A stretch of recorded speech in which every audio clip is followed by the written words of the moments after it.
Bonjour et bienvenue dans cette vidéo un peu spéciale au niveau de l'environnement puisque je suis en voiture comme vous pouvez le constater. Cette vidéo annonce, c'est un peu une introduction à ce que j'ai appelé les portes du temple. Les portes du temple, c'est cité dans le Kybalion, qu'on peut approcher pour obtenir on va dire, le début du chemin de l'éveil.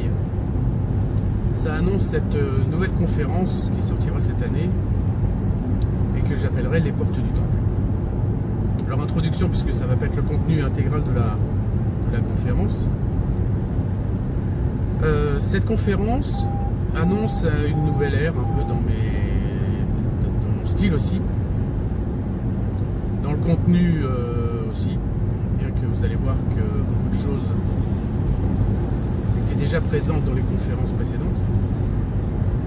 On va toujours se retrouver avec un plan d'action qui va respecter les 4 plans de la capacitologie qui correspondent chacun aux éléments de l'univers. Le feu correspondant au plan spirituel, l'air correspondant au plan mental, l'eau correspondant au plan émotionnel ou psychologique, et la terre correspondant au plan qui nous relie avec l'extérieur et avec les autres, c'est-à-dire le plan physique. Alors, on va le faire dans l'ordre. Vous allez voir que dans chaque plan, il va y avoir 3 thèmes, ce qui va nous faire 12 thèmes. C'est beau comme chiffre, hein, les 12 piliers finalement d'accès aux portes du temple. Le premier point, vous connaissez déjà ce que je pense de ce qu'on va appeler la prise de conscience, puisque c'est la clé de démarrage et la clé du début de la quête vers l'éveil spirituel, c'est déjà cette prise de conscience. Déjà, pour accéder aux portes du temple, il faut le vouloir. Des gens peuvent passer devant le temple sans avoir la moindre idée, la moindre envie d'y pénétrer pour voir ce qu'il y a dedans.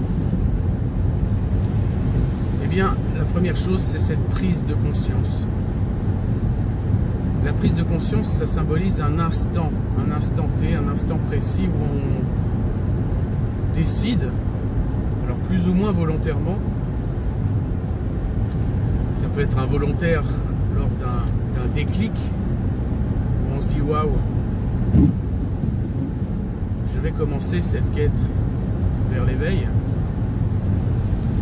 ou quelque chose de décidé, de conscient, et on va se dire bah tiens, je vais commencer cette quête. Pourquoi? Une prise de conscience. C'est la prise de conscience de comment ça marche, comment fonctionnent les lois de l'univers, les lois magiques, les lois mystiques, les lois ésotériques, les lois hermétiques, qui vont nous faire passer de simple humain à humain 2.0, si j'ose dire. La prise de conscience, je l'apporte dans cette conférence en expliquant comment fonctionne tout simplement l'univers. Je sais qu'une partie de l'audience est, comme moi, peut-être assez cartésienne, assez pragmatique, peut-être assez agnostique, athée, etc. Où ce qui prime, c'est la matière, on est poussière, on deviendra poussière, etc. Peut-être que non. Et j'explique à travers ce chapitre qu'il y a quelque chose derrière la simple matière. La science nous montre depuis plusieurs années, dizaines d'années, centaines d'années, que la matière n'existe pas, qu'elle n'est composée que de vide, elle n'est composée que de vibrations, elle n'est composée que d'énergie, et que tout est matière, enfin tout ce qui est matière n'est en fait que de la vibration. C'est une des 7 lois hermétiques exposées dans le Kybalion, et à partir de ça, en tout cas ça a été mon cas,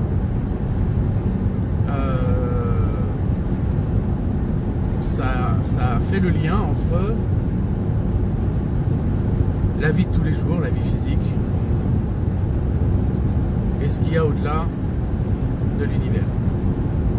Donc cette prise de conscience, elle est extrêmement importante, intéressante, parce que c'est elle qui va faire ce déclic vers la suite. Le deuxième point, toujours au niveau de l'esprit, ça tombe bien, c'est l'état d'esprit. L'état d'esprit qu'on a le matin en se levant, l'état d'esprit qu'on a globalement dans la semaine, dans la journée, l'état d'esprit qu'on a tout au long de l'année, tout au long de sa vie, qui est une forme volontaire d'attitude. D'attitude positive ou d'attitude négative. C'est grâce à l'état d'esprit qu'on va pouvoir forger et se donner les moyens toujours d'avancer sur cette quête spirituelle. Donc j'indique dans la conférence comment comprendre, comment se forger un état d'esprit, parce que si on n'est pas dans le bon état d'esprit, évidemment, on ne va pas pouvoir avancer en quoi que ce soit. Le troisième point, c'est la conviction. La conviction déterminée, je dirais. La conviction qu'on va pouvoir, parce qu'il faut avoir confiance évidemment dans ce pouvoir inhérent que tout le monde possède. Comme je dis souvent, il n'y a pas de gourou, d'être de lumière qui serait élu par l'univers pour guider. C'est pas un don, tout le monde a cette capacité, c'est le but de la capacitologie, l'art de révéler les capacités que possède chaque individu. Et pour ça, il faut être dans le bon état d'esprit. Et à partir du moment où on a cet état d'esprit positif, confiant, on va dire optimiste, on va pouvoir se donner les moyens d'avancer. Le troisième point, c'est la conviction. La conviction, je dirais, déterminée. Il y a une part de détermination importante qui va être nécessaire pour avancer. J'espère, dans cette conférence, pouvoir vous donner tous les moyens d'arriver à vous convaincre, d'avoir cette conviction intime, interne, que finalement tout est possible. Donc voilà pour un quart de la conférence. Le deuxième quart, c'est le plan mental. C'est bien sûr le plan d'où tout peut partir au niveau des actions, en se rendant compte qu'il n'y a pas de destin. Sauf si on croit au multidestin déjà écrit et qu'on peut, et sur ces chemins, voilà, on peut choisir au fur et à mesure de ses décisions. Et qui dit décision dit libre arbitre. Donc ça, c'est de la philosophie si vous voulez, mais le libre arbitre, c'est extrêmement important de le comprendre parce que on a la possibilité de faire les choix. On a le choix d'emprunter le chemin, comme on dit dans Matrix. Comme dit Morpheus, il dit de manière précise, je ne peux que te montrer la porte, c'est à toi qu'il appartient de la franchir. Donc se rendre compte qu'on a le libre arbitre et qu'on l'a en permanence. On peut en permanence choisir sa voie, choisir son chemin, choisir sa route.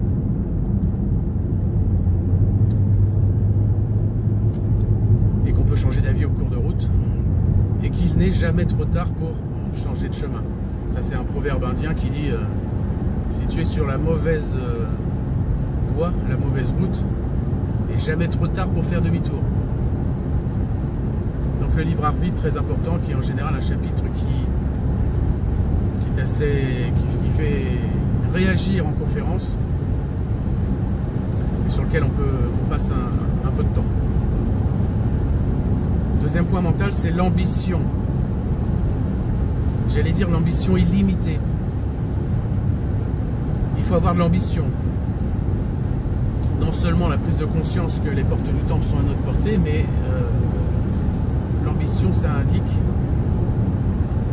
surtout si elle est illimitée, que rien n'est impossible et qu'on va pouvoir réaliser, dans la mesure où on le verbalise correctement, de manière illimitée, ce qui nous intéresse, sans aucune limitation. Illimité, ça veut dire ça, et que tout est possible. Le troisième point, celui que j'adore particulièrement, c'est l'aspect formalisation, l'aspect verbalisation, que j'ai appelé modélisation. La modélisation précise, avec le fait d'utiliser les bonnes formes du verbe, puisque le verbe fait tout,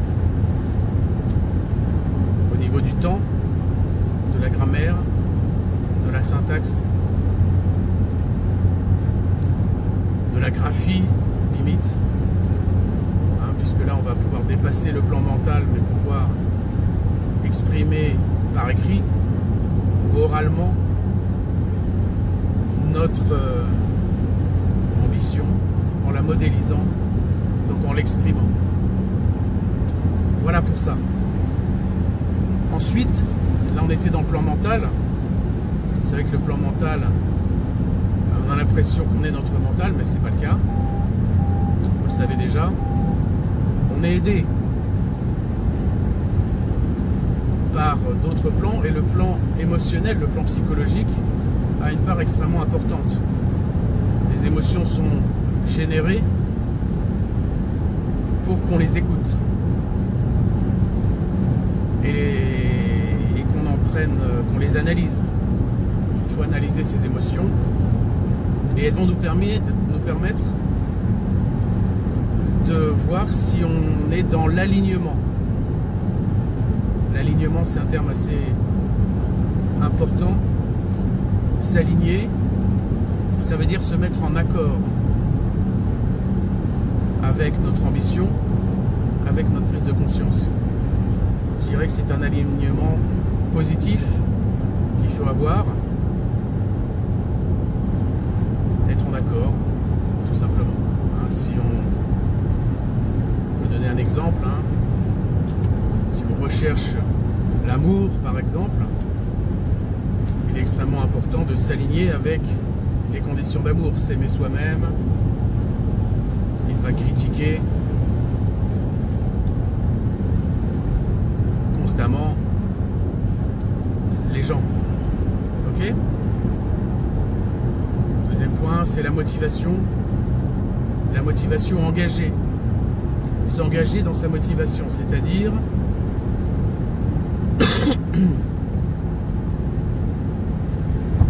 persévérer. Il ne suffit pas d'avoir 2 ou 3 pensées positives par jour pour que tout vienne voilà, comme ça de l'univers, de manière, on va dire, gratuite. C'est un long chemin, si on veut, et il faut être aidé.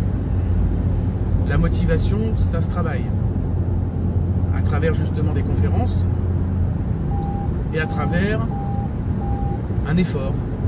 Eh oui, il va falloir faire un petit effort de motivation et s'engager dans sa motivation. Donc un travail qui se fait pas en plusieurs minutes, mais plutôt semaines, on va dire, pour s'habituer à ce nouveau chemin qu'on a envie de prendre. Les habitudes, vous savez qu'on a 60 000 pensées par jour et que 95% de ces pensées sont les mêmes que la veille et qu'on travaille et qu'on vit. C'est pour ça que je fais en même temps cette conférence en voiture, parce que finalement, je conduis finalement à l'instinct. C'est mon subconscient qui me fait avoir la capacité de conduire et en même temps de faire cette vidéo. Ok? Donc motivation, c'est important. Dernier point sur le plan psychologique, c'est l'aspect du moment présent.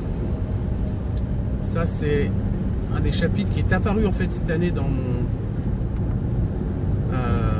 mon contenu. C'est finalement bénéficier et profiter de la pleine conscience. Le ici et maintenant. Le moment présent. On est aujourd'hui, et au niveau de l'heure, il est l'heure qu'il est. Je ne sais pas si ça se dit véritablement. Hein, profiter du moment présent.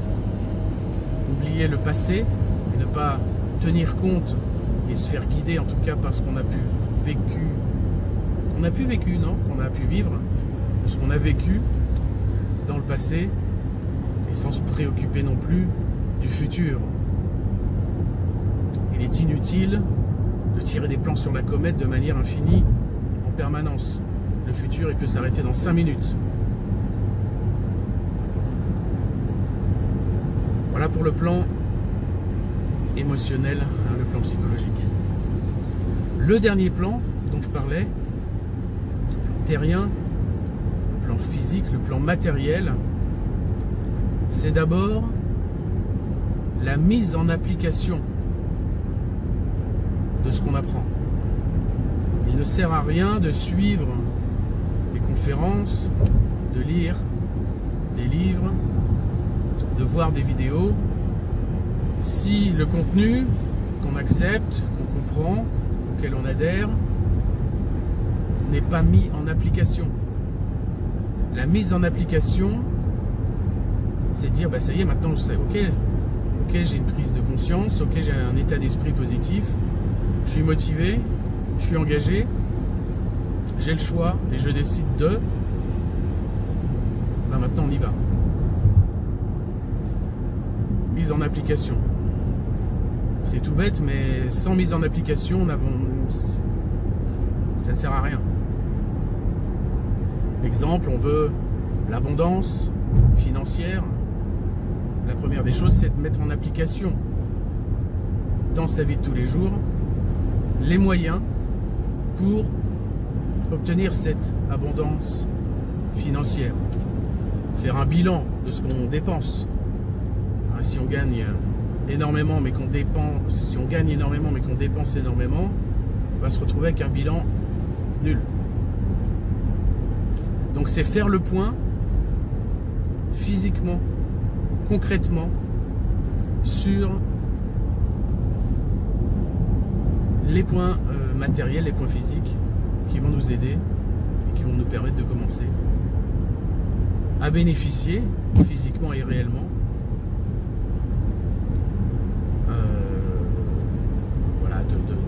de nos voeux, du résultat de nos voeux qui vont pas tarder d'arriver, hein, d'ici, on va dire, plusieurs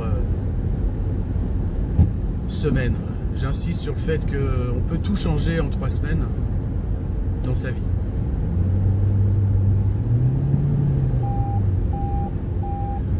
Le deuxième point, physique, c'est d'avoir une attitude. Ok, on met en application, mais il faut le faire correctement. Une attitude qu'on va qualifier d'exemplaire. Là, c'est l'aspect un peu chevalier, chevaleresque de ce qu'il faut mettre en pratique. L'attitude exemplaire qu'on a envers les autres, mais aussi envers soi-même. Tu vois, là, il y avait une bagnole qui me collait, faisait des appels de phare, alors que je suis à la limite de conduite. Et je lui fais un geste pas très gentil. Ce n'est pas une attitude exemplaire. Donc c'est d'apprendre au jour le jour, justement, d'avoir cette attitude chevaleresque, exemplaire. Alors je vous demande pas, je vous propose pas d'être Jésus, Bouddha, etc. Mais finalement, quand on prend l'habitude d'avoir au jour le jour et sur tous les éléments de sa vie cette attitude exemplaire, ça va être un catalyseur assez magique pour arriver justement à avoir des résultats ultra concrets. Voilà, je vais finir sur le dernier point, c'est le détachement matériel.